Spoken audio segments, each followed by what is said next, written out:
महाराष्ट्र राज्याचे उच्च व तंत्र शिक्षण आणि संसदीय कामकाज मंत्री नामदार चंद्रकांतदादा पाटील यांचं आगमन झालेलं आहे। आदरणीय चंद्रकांतदादा यांचं मनपूर्वक स्वागत।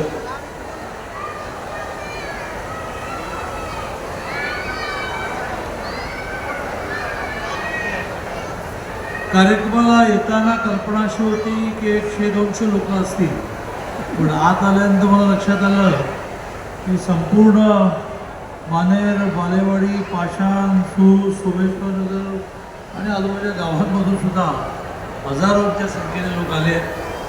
लहू बालवडकर सोशल वेलफेअर आयोजित द्वादश मल्हार दर्शन 12 ठिकाणच्या मल्हारीच्या दर्शनाची एकत्रच संधी आज लहू आणि त्याच्या पत्नीने उपलब्ध करून दिली आहे।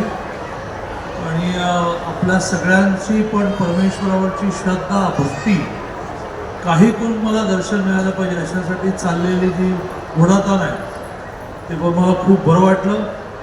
कारण जशी जशी समृद्धी समाजामध्ये येईल त्या समृद्धीच्या बरोबरीने ज्या परमेश्वरामुळे हे विश्व निर्माण झालं, ज्या परमेश्वरामुळे हे विश्व चालतं, ज्या परमेश्वरामुळेच हे विश्व पुढे चालत राहील, त्याची आठवण ठेवणं, त्याच्या पुढे नतमस्तक होणं, त्याच्या पुढे व्यक्तिगत जीवनासाठी काही न मागता, चांगला मागू दे, चांगला बायको दे, चांगले मागू न मागता देश वैभवाप्रत जावा।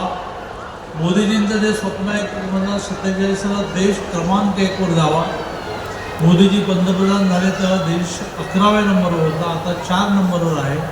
2030ला 3ऱ्या नंबरवर येईल आणि आपल्या सगळ्यांच्या अथक प्रयत्नातून हा देश 2047 म्हणजे देशाला स्वातंत्र्य 100 वर्ष होतील त्यावेळेला क्रमांक 1 वर जाईल।